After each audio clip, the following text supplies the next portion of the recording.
बोली, हाथ की तरफ जब देखते हैं तो हाथ में कंगन बंधो, सिर की तरफ जब नजर जाते तो मोहरू रखो, चेहरा की तरफ जब देखते तो जब मालूम पड़ते भाई आंखन में काजल न लगो। फिर बाल कहने लगा लो कर दी भूल, पहले काजल लेके आओ, काजल लगाओ, उसके बाद में देखो मैं लगता क्या समझाइए। भागी काजल लेके आई, काजल लगाती जाती है, समझाती जाती, देखो लगा अब ऐसा मान जाओ अभी कुछ नहीं हुआ। हुआ क्या?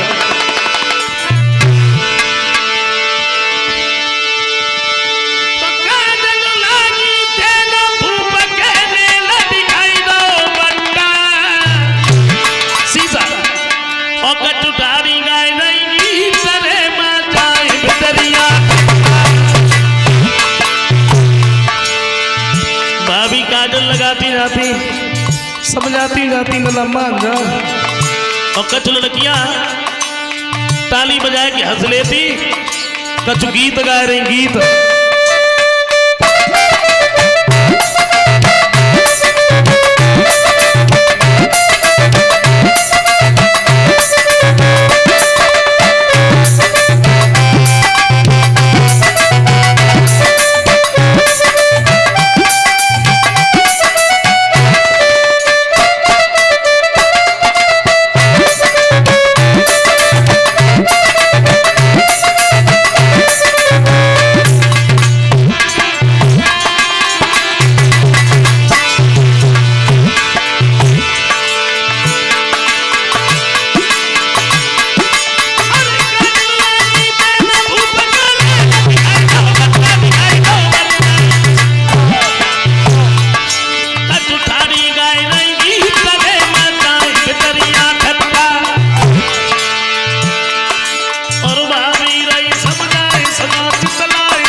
जवाब दिया मेरी बात मानो,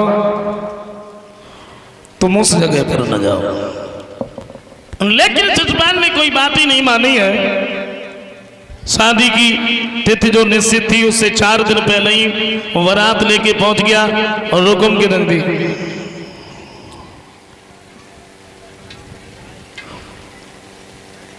और रुकुम ने जैसे ही देखा बड़ा खुश हुआ, आइए आइए,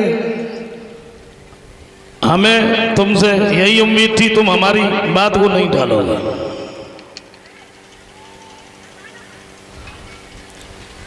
अब चिंता की कोई बात ही नहीं है क्योंकि अब हम और तुम बराबर होने के लिए जा रहे, चिंता की कोई बात नहीं। बड़ा खुश है। लेकिन रुक्मिणी ने जब ये सुना कि मेरा भाई जसपाल के साथ में शादी कर रहा है, आंगन में बैठ करके रुक्मिणी रोने लगी। एक बात सोची है कि मैं अपने प्राणों को दे दूंगी, लेकिन मैं जसपाल की दुल्हन बन करके नहीं जा सकती। मैं श्याम सुंदर के अलावा किसी के साथ में शादी नहीं। रुक्मिणी आंगन में बैठी बैठी रो रही है। रुक्मिणी के पास में ब्राह्मण देव का आना हुआ और ब्राह्मण ने जैसी रुक्मिणी को रोता हुआ देखा तो पूछ लिया, रुक्मिणी तू रो रही है? भाई हमने तो ये सुना है कि तुम्हारी शादी होने वाली है, दरवाजे पे बारात रुकी है, शिशपाल के साथ शादी हो रही है, बहुत बड़ा राजा है, इससे देवता भी डरते हैं और तुम्हें तो खुश होना चाहिए, तुम रो रही हो क्यों? रुक्मिणी कहती है, ब्राह्मण देव जरा सोचो, मैं अपने भाई के साले की दुल्हन बन करके कैसे चली जाऊं? मैंने श्याम सुंदर को बचपन से ही चाहा और मैं उन्हीं के साथ में शादी करना चाहती। कन्हैया का नाम सुना तो ब्राह्मण कहते हैं, रुक्मिणी जहां तक कि मेरा मानना है श्याम सुंदर यहाँ कभी आए नहीं और आए नहीं। तू कैसे जानती, कहीं देखा है? बोले मैंने देखा है। अरे जब वो आए नहीं तो तुम देखा कहाँ? बोले मैंने कहा नहीं मैंने देखा है। कहाँ देखा है? तो रुक्मिणी कहती है ब्राह्मण से कि मैंने सपने में कन्हैया को देखो सुनो पंडित जी।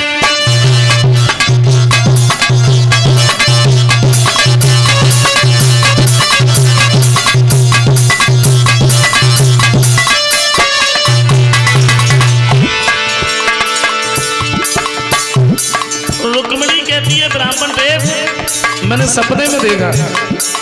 ब्राह्मण बोले लली वैसे ही मरी जाती है, सपने को अपने होता। अच्छा एक बात बता, कहा तूने देखी या कछ कही? बोले कही। कहा कही? तो बोली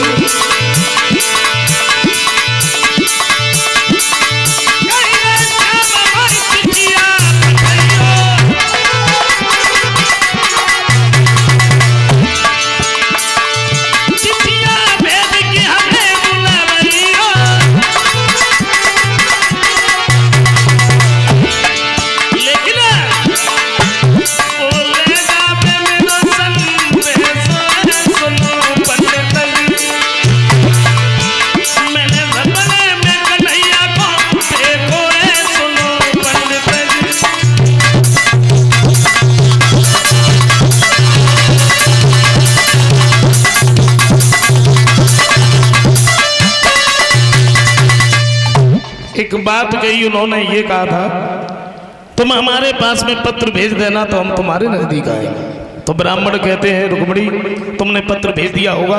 बोले मैं किसके हाथों से भेज दी? आप ऐसा करो आप मेरे पत्र को लिए जाओ। मैं तो नहीं जा सकता। क्यों? क्योंकि तुम्हें नहीं मालूम है क्या द्वारका तो यहाँ से बड़ी दूर है और मेरे ऊपर बुढ़ापा है और मैं तो बात तक पहुंच भी नहीं पाऊंगा। मेरे तो रास्ते में प्राण निकल जाएंगे, हम नहीं जा पाएंगे।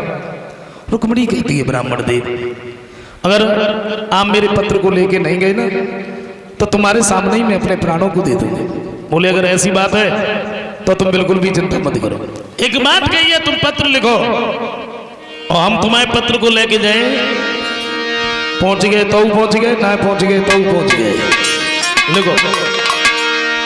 और रुक्मिणी आंगन में बैठ करके सोचने लगी श्याम क्या लिखे?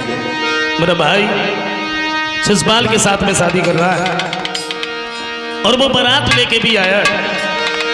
मैं अपने प्राणों को दे दूंगी लेकिन मैं शिशुपाल की दुल्हन बन करके नहीं जा सकती। आंगन में बैठ करके रुक्मिणी सोचने लगी कि नहीं है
जैसे तैसे रुक्मिणी ने पत्र लिखा, ब्राह्मण को वो पत्र दिया है। और एक बात कही है ब्राह्मण देव हो सके तो श्याम सुंदर को अपने साथ नहीं ले गया। ब्राह्मण जो रहे रुक्मिणी के पत्र को लेके वहां से आगे बढ़ गए लेकिन इनके ऊपर बुढ़ापा था, पैदल चला नहीं जाता। वही कभी ये कहते हैं कि बुढ़ापे में चाहे कितना भी सुख हो लेकिन सुख नहीं होता है। बुढ़ापे में कोई साथ भी नहीं देता और भला जब शरीर ही साथ छोड़ देता है तो दूसरे भी क्या साथ दें। चार पंज पीछे लगे होते हैं, बचपन, जवानी, बुढ़ापा और मौत। लेकिन कभी कहते हैं जो सुख बचपन में था वो दोबारा कभी लौट के नहीं आया जो सुख बचपन में था। बचपन में जिसका सम्मान करना चाहिए था उसका अपमान कर दिया, जिसका अपमान करना चाहिए था उसका सम्मान कर दिया। जो बस तो खाने की लायक थी वो भी खा ली, जो नहीं खाने की लायक थी वो भी खा ली। कहीं पर भी जाते रहे, कुछ भी करते रहे, हमें किसी ने बुरा नहीं बताया बचपन में। और बचपन कब बीत गया हम जान ही नहीं पाए। जवानी आ गई और जवानी ने कभी किसी से सुख से सोने नहीं दिया, बैठने नहीं दिया। जवानी भी बीत गई, बुढ़ापा आ गया। वैसे बचपन आता है तो छोड़ जाता है, जवानी आती है छोड़ जाती है, बुढ़ापा और मौत ही ऐसे हैं वो आते हैं तो छोड़ के नहीं जाते। हाँ, और जो बुढ़ापे से बचने के लिए लोग काना करता है, सब कुछ करता है। बाल अगर सफेद भाई बाकी गए करिया करवाया, नजरों से अगर कम दिखाई पड़ने लगा तो नजर में चश्मा बनवाएगा। अच्छा, शीशा के सामने खड़े भाई चश्मा लगाओ और फिर शीशा में चेहरा देखो, फिर जब सोचता है पहले से अब कुछ ज्यादा अच्छा दिखाई दे तो। यानी बुढ़ापे से बचने के लिए क्या नहीं करते लेकिन बच नहीं पाता।